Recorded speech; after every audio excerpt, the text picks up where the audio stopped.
Olá, meus amigos e minhas amigas, sejam muito bem-vindos e muito bem-vindas a mais um lançamento de livro aqui pela editora Diálogo Freiriano. Nós que somos especialistas em converter o teu TCC, teu mestrado e doutorado em livros. Eu sou a Cida Cardoso, mídia host aqui da editora Diálogo Freiriano, e hoje nós recebemos o autor Edivaldo Farias, que já aguarda para conversar conosco, mas eu vou colocar aqui em destaque para vocês a capa do livro dele para que vocês também possam acompanhar com a gente, que é qualidade de serviços em centros de fitness e wellness. O que pensam os clientes versus treinadores versus gestores, tá? Primeiramente, Edivaldo, seja muito bem-vindo. Tudo bem contigo? Tudo ótimo. Melhor agora. Perfeito!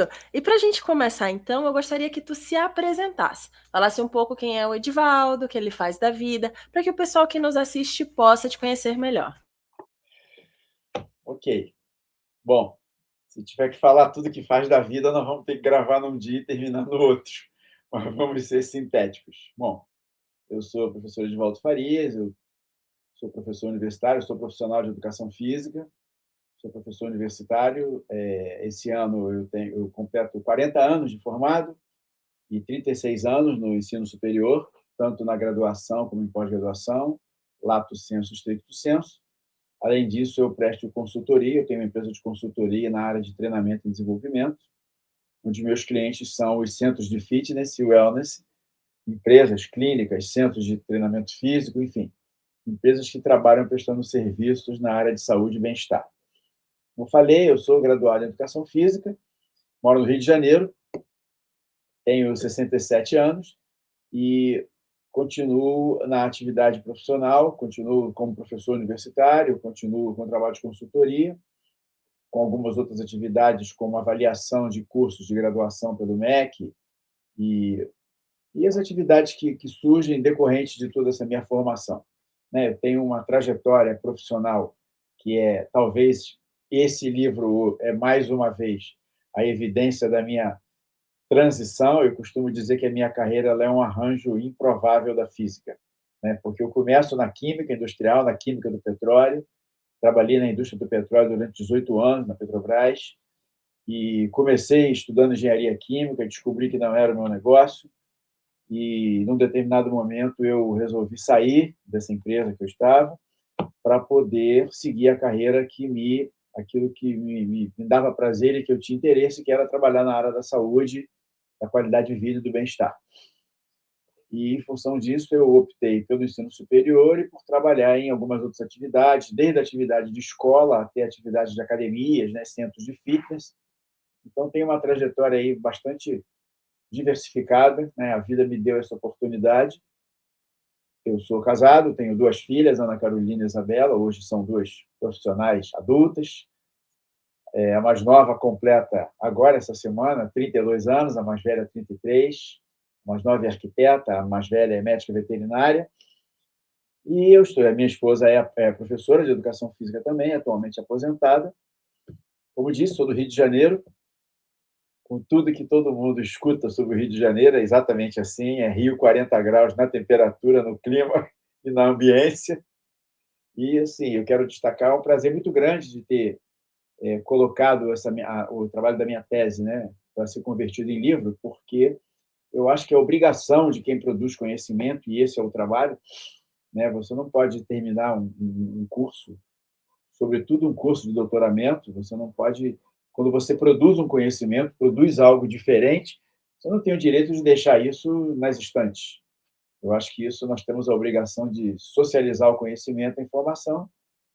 Uma das formas de fazer isso é nos meus trabalhos de consultoria, outra é nas minhas aulas, mas a outra eu acho que é tornando isso efetivamente público, publicando. E a Diálogo Freiriano me ofereceu essa oportunidade, eu acho bastante interessante, que tenha esse foco voltado para a publicação exatamente de uma produção que, muitas vezes, ela é muito relevante para nós quando escrevemos, quando fazemos um mestrado, um doutorado, mas, no final das contas, quando ela não é tornada pública, ela continua sendo importante só para nós, porque a sociedade não toma conhecimento disso. E eu acho que a obrigação do pesquisador, do cientista, é tornar público aquilo que ele produz. Senão, fica um pouco carente de sentido. Ok? É isso. Perfeito. Perfeito. Agora que a gente te conhece um pouco mais, também conhece um pouco mais da tua trajetória, Edivaldo, como foi que tu encontrou a editora para poder dialogar sobre a tua obra?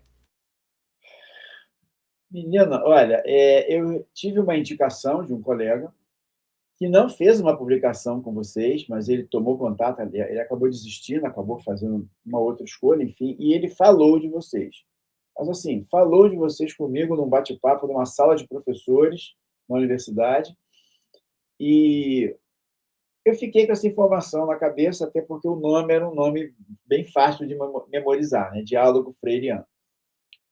E aí, uma vez eu estou rodando, fazendo alguma postagem no Instagram, alguma coisa de um curso que eu estava divulgando, enfim, apareceu para mim a pessoa que me parece que é o CEO da Diálogo Freiriano, falando, eu olhei, quando ele olhou, quando eu olhei, eu falei, é aquela que o meu amigo me falou. E aí eu fiz um contato para saber como é que era, porque eu não tinha ideia de fazer nesse formato, mas, na verdade, eu também não tinha ideia de fazer em formato nenhum. Eu só tinha o desconforto de não transformar a minha tese em alguma coisa pública, né? Eu perdi essa oportunidade no meu mestrado e acabei não fazendo isso, mas eu não queria repetir essa falha. Então, quando eu vi ali, eu falei, bom, é a segunda vez que me fala dessa.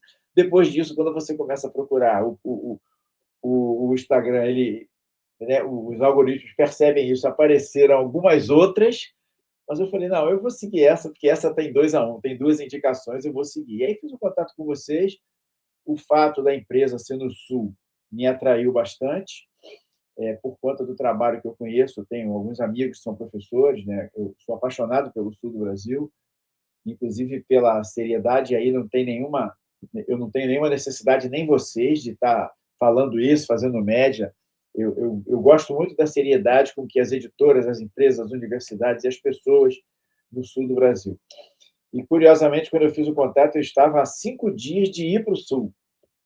E eu passei na entrada de Veranópolis, mas eu estava assim, indo de um lugar para o outro e tal, e até a pessoa com quem eu falei aí na editora, na empresa, me falou, me deu a referência, mas quando eu passei em Veranópolis, eu passei, e além de tudo, era fim de semana. Eu falei, bom, eles não estão abertos e tal, mas não vai faltar oportunidade de eu conhecer vocês, porque, embora seja no sul, o nome da cidade é Veranópolis, né? Quer dizer, é a cidade do verão. Então, eu conheci vocês assim e gostei muito do relacionamento, da transparência, achei bem interessante. Não tive essa oportunidade, na verdade, não dei a oportunidade das outras. Eu preferi seguir essa orientação. E até aqui, tudo fluindo bem. Coisa boa, inclusive nossa Book House está de portas abertas para sempre que tiveres que passar aqui por Veranópolis e quiser visitar, a gente está de portas abertas para receber os nossos autores, para conhecer. Estamos de casa nova, no caso, inauguramos a nossa Book House tem mais ou menos um mês e meio, Ah, é? então, Ah, que sim, bacana. estamos de casa nova, uma casa bem bonita, bem bacana, para receber todos os nossos autores. Eu vou colocar aqui novamente em destaque a capa do livro do Edivaldo, que é Qualidade de Serviços em Centros de Fitness e Wellness. E aproveito para deixar um recado para você que nos assiste. Se você se interessou pela obra do Edivaldo, aqui embaixo na descrição desse vídeo você encontra o link para ter acesso a ele. Agora sim, vamos falar de fato sobre a tua obra. Eu queria que tu contasse para a gente um pouco do teu processo de escrita, o teu processo de pesquisa, da tua motivação para escrever sobre o assunto e que tu desse um spoiler, um gostinho do que é que o leitor vai encontrar nas páginas do teu livro. Sim. Bom, na verdade, eu tive que fazer, eu tive que cursar esse doutoramento e o pós-doutoramento, eu tive que fazer fora do Brasil, porque acontecia uma situação. Era uma coisa que eu queria estudar isso, qualidade de serviço, porque na minha experiência na indústria do petróleo, por isso é que eu fiz questão de falar no início, porque ela é um link, ela é um gatilho, né? Eu trabalhei na área da química e depois eu fui para a área de qualidade. E aí, como avaliador de qualidade, PNQ, Prêmio Nacional de Qualidade, eu fiz alguns cursos nessa área, que fui para de recursos humanos, enfim. E comecei a me envolver com o conceito da qualidade. Isso nós estamos falando aí década de 80. E isso estava muito em evidência, né? Programa de qualidade total, o Japão, e os autores, muita coisa publicada sobre isso, e eu comecei a estudar e achei interessante isso. Bom, E eu tinha. E quando você é picado pela mosca da qualidade, quando você assume compromisso com a qualidade, eu costumo dizer que tem uma unidade que eu uso, que é o ICQ, que é o teu índice de compromisso com a qualidade.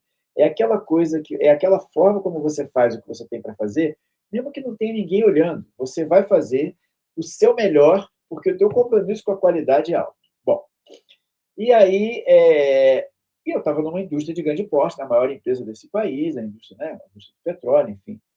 E eu tinha assim, acesso a uma literatura muito contemporânea, tudo isso. Perfeito. Quando eu olhei para dentro da minha profissão, eu percebi que os nossos negócios, né, as nossas empresas, academias, estúdios, clubes, eles estavam muito distantes da prática, né, de um conceito de qualidade de serviço. A qualidade do serviço era uma coisa muito fragilizada, muito frágil. E aí eu queria entender, e normalmente, quando eu era chamado para fazer algum tipo de trabalho em consultoria, as empresas me pediam para fazer uma pesquisa de satisfação de cliente. Ou então me chamavam para dar um treinamento na área de melhoria da qualidade do atendimento do cliente. E aí eu sempre perguntava assim, mas como é que você mediu essa qualidade? Como é que você mediu? Como é que você sabe que a tua equipe está precisando melhorar a qualidade do atendimento? Ah, é porque eu acho que, mas você vai gastar dinheiro só porque você acha? Você não mediu?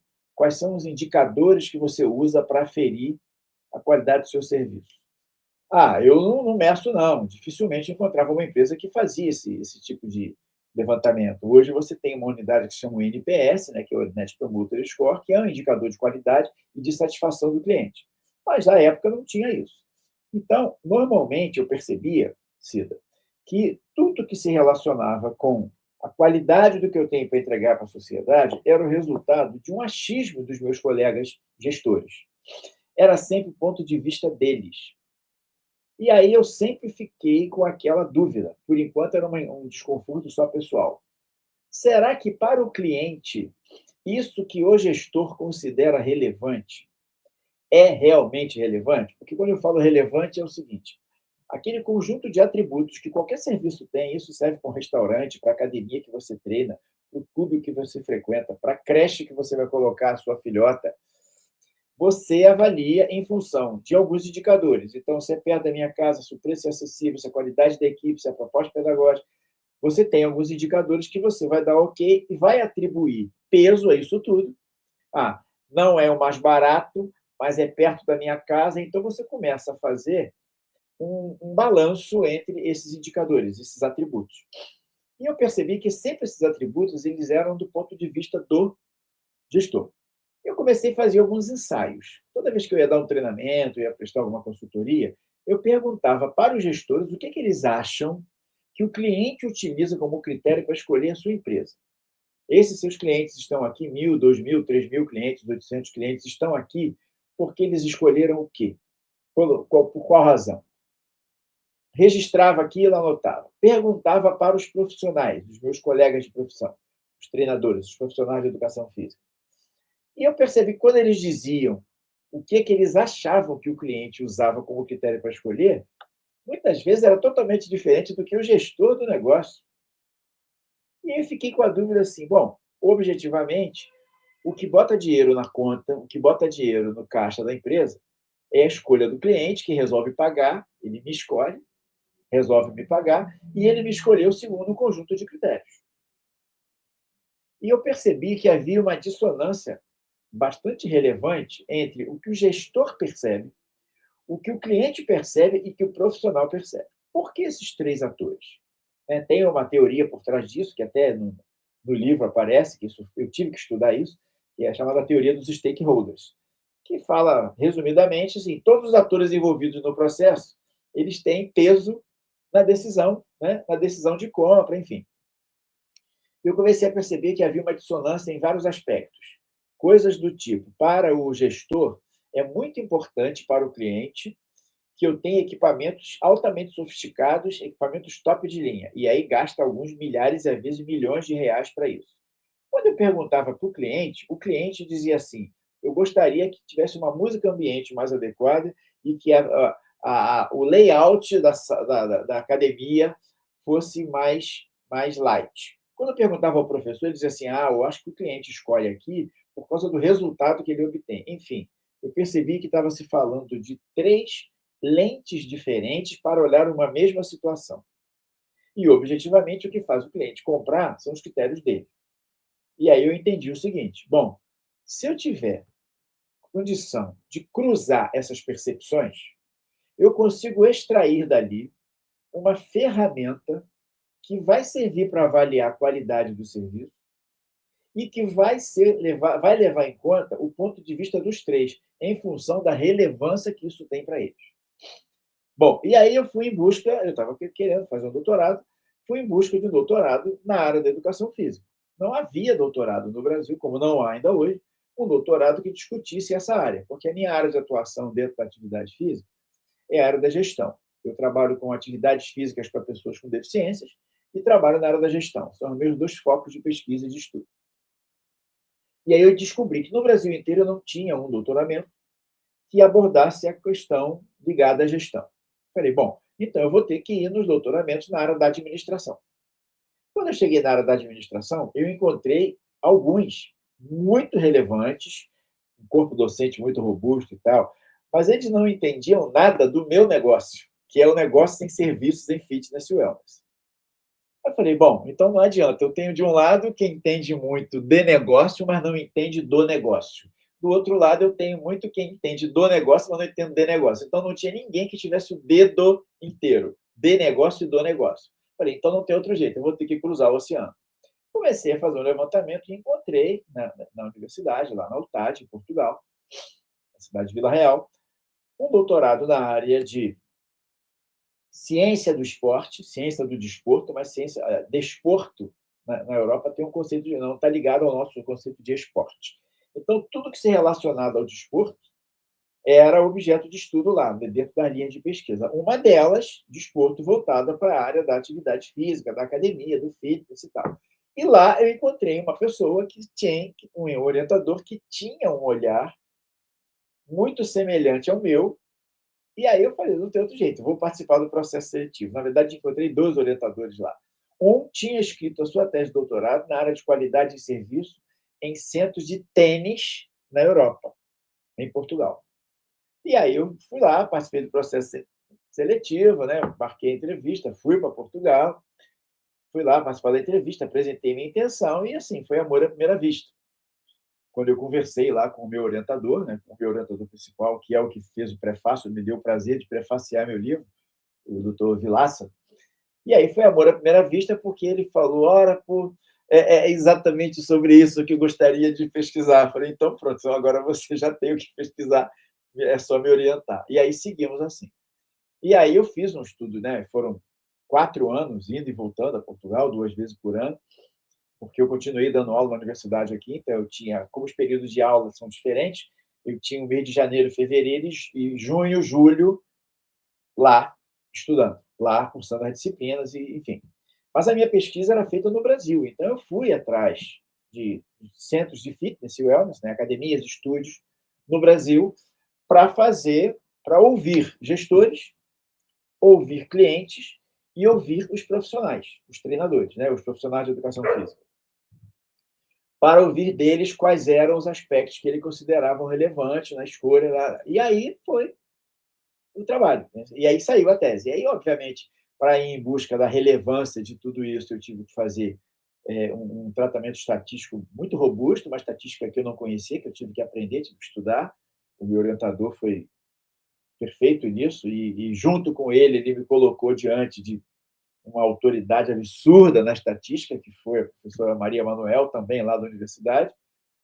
E foi, assim, uma experiência, talvez uma experiência mais, depois do nascimento das minhas filhas, talvez a experiência mais relevante da minha vida, porque, além de eu estar fazendo o que eu queria, na área que eu queria, eu não queria abrir mão do que eu tinha intenção de pesquisar, porque eu não precisava fazer o doutoramento, porque, pelo meu tempo de magistério superior, eu já tinha chegado, como já cheguei, numa posição da minha trajetória da carreira.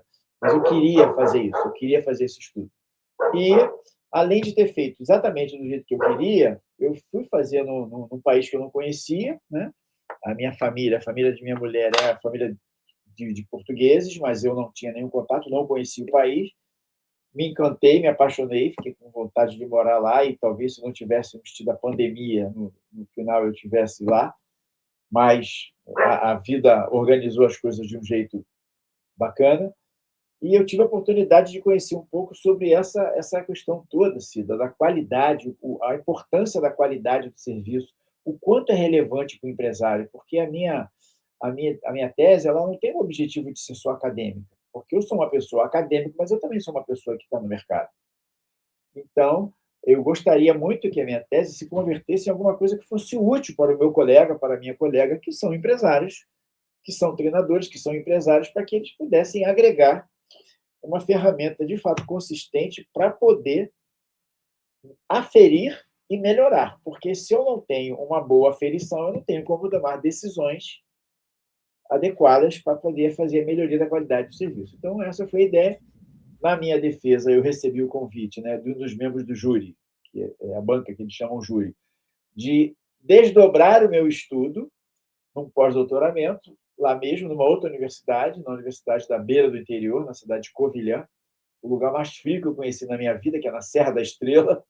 Então, eu fui para lá quando eu terminei o doutorado, submeti o projeto, mas eu já tinha sido convidado e fiz lá um pós-doc. Fiquei um ano lá fazendo pós-doc, desdobrando isso, qualidade de serviço e tal. E observe como é que foi interessante. Eu falei para vocês no início que eu tive dificuldade de encontrar um lugar onde eu pudesse fazer isso. Quando eu recebi essa indicação do pós-doc, eu não fui fazer na escola, no centro de saúde, nem no centro de exercício. Eu fui para a escola de gestão e economia. Então, meu pós-doutorado foi na área de gestão e economia. E eu era um pouco avesso à economia, porque eu sempre achei a economia uma área, uma ciência muito fria. E lá eu descobri que não é isso, que era a forma como isso tinha sido apresentado.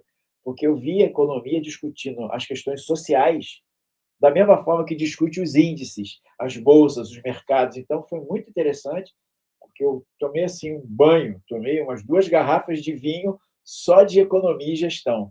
Foi muito bacana e o meu trabalho foi interessante. Eu acabei dando aula lá, né, numa disciplina do mestrado, e aí o pessoal, né, me perguntou assim, mas porque o Brasil é o segundo país no mundo em número de academias e centros de fitness. E aí, na minha defesa, me perguntaram assim: quantas escolas de negócios na área do fitness o vosso país tem? Aí eu respondi com muita vergonha assim: nenhuma. Aí ele falou: olha, então como vocês fazem? Eu falei: bom, fazemos como fazemos. Somos o segundo país do mundo em número, mas quando fala em faturamento e tal, isso despenca. E quando fala em adesão de clientes à prática de exercícios e tal, nós vamos para uma posição que nem 10% da população é fisicamente ativa. Então, nós convivemos com o segundo maior número de centros e convivemos com alguns índices liderando a inatividade e o sedentarismo. Então, o negócio, eu acho que precisa ser elevar o nível. E eu espero que esse meu material, esse meu livro e a minha tese tenha dado uma contribuição. Até porque havia uma história assim, não, o brasileiro não consegue ter nota máxima numa tese de doutoramento, não consegue ser avaliado com uma tese excelente e tal. E eu olhava e dizia assim, bom, não consegue não. Se for excelente, vai ter que ser. E foi. Né? Até porque, quando eu pedi ao meu orientador para prefaciar, ele falou para mim, olha, muito obrigado, me agradeceu, muito prazer, porque temos que levar isso adiante, porque essa ferramenta, o resultado da minha tese é um instrumento. Ele é inédito no mundo, não há isso. Vários estudos foram feitos, mas não tem uma ferramenta que consolidou. Então, a ideia de tornar isso público por meio do livro, seja ele virtual ou seja ele físico, vai ao encontro desse meu desejo, de tornar isso público, de contribuir para melhorar esse segmento. Falei muito, né? Fica o convite, então, à leitura da obra do Edivaldo, Qualidade de Serviços em Centros de Fitness e Wellness. E aproveitando que nós estamos aqui com a capa em destaque, agora eu gostaria que tu falasse sobre ela e como é que foi essa tua experiência junto à editora para a produção da capa e também a diagramação do miolo. Olha, essa capa, eu jamais, acho que nem nos meus melhores sonhos eu teria ideia de fazer isso. Eu conversei muito pouco com a pessoa com quem eu conversei para poder falar da diagramação, e ela falou, olha, ele me mandou, se não me engano, foram 3. modelos diferentes. Quando eu olhei, eu falei, gente, qualquer um que eu escolher aqui é maravilhoso, que está muito além do que eu sequer imaginaria. Porque a capa ela mostra um ambiente do fitness e do wellness, do bem-estar, ao mesmo tempo que ela coloca uma régua embaixo, que é exatamente a questão da aferição, da mensuração. Ela coloca umas engrenagens, que isso remete um pouco para o negócio. Ela coloca 5 estrelas, né, junto com qualidade. Se eu tivesse que fazer isso tudo, com certeza eu até pegaria esse desenho, mas ia ficar tão ruim que eu acho que não passaria. Então, assim, a experiência da diagramação da capa foi uma coisa assim muito surpreendente. Isso me encantou muito, me mostrou que o pessoal que trabalhou com isso realmente, como a gente costuma falar aqui no Rio, manda muito bem. Foi muito bom. E colocou ali os 3 atores, os clientes, os treinadores e os gestores. Achei legal que colocou nos gestores ali uma mulher com um blazerzinho bacana e tal. E é isso, né? E é exatamente isso. A pessoa que gerencia um centro de fitness e wellness, ela precisa se ver e ela é uma executiva de um segmento que é bilionário no mundo, né? O segmento da saúde e do bem-estar, que é onde nós somos classificados. E a configuração do livro, eu até fiquei... fala. Você ia falar alguma coisa? Pode Tá. continuar, pode continuar. E a configuração do livro interno, eu fiquei com uma dúvida no início, sabe? Porque eu pensei assim, como é que eles vão conseguir converter uma tese, que é uma coisa muito acadêmica, né? Ela é uma tese assim, bem grande, bem robusta em tamanho, e como é que vai ficar a configuração disso em formato de livro? Eu não tinha ideia de como poderia ficar. Sim, o meu medo era de ficar uma coisa muito enfadonha, porque eu não quero que ele seja lido apenas por quem é da vida acadêmica. Eu quero que ele seja um manual, que ele seja uma ferramenta de tomada de decisão para os gestores. E aí, outra surpresa, né? Surpreendentemente, a configuração dele, a divisão em capítulos e tal, foi uma coisa interessante, sem abrir mão da cientificidade de colocar uma lista de gráficos, sem colocar as fontes, sem tratar isso de uma forma científica, não abriu-se mão disso, mas isso foi transformado num livro assim que eu achei bastante interessante.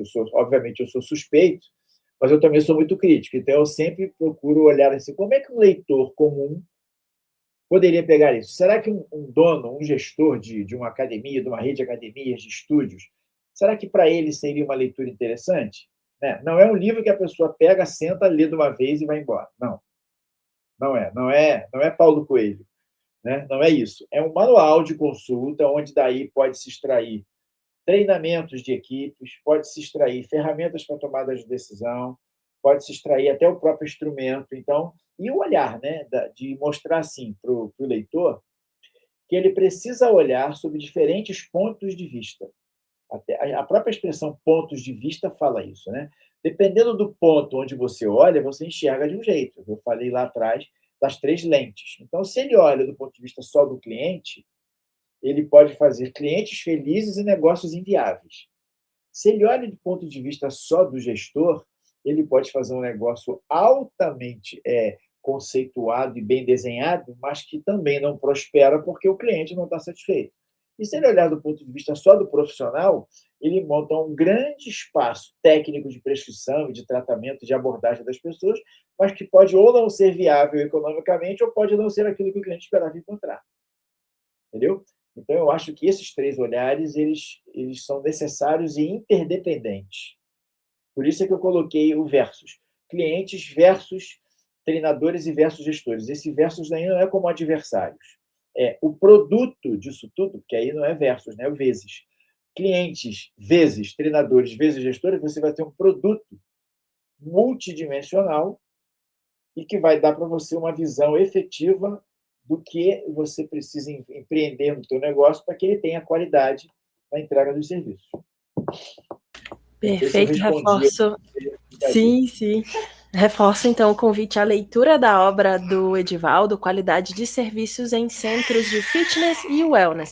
E aproveito para relembrar você que, se você se interessou pela obra dele, aqui embaixo, na descrição desse vídeo, você vai encontrar o link para ter acesso a ele. Agora, nós nos dirigimos para o final da nossa conversa e eu gostaria que tu deixasse uma mensagem para as pessoas que têm o desejo, que têm o sonho de publicar um livro, porém, por algum motivo, ainda não fizeram. não é algo que nós devamos deixar de fazer em momento nenhum, né? Esse não é o primeiro livro, é o quarto livro que eu publico.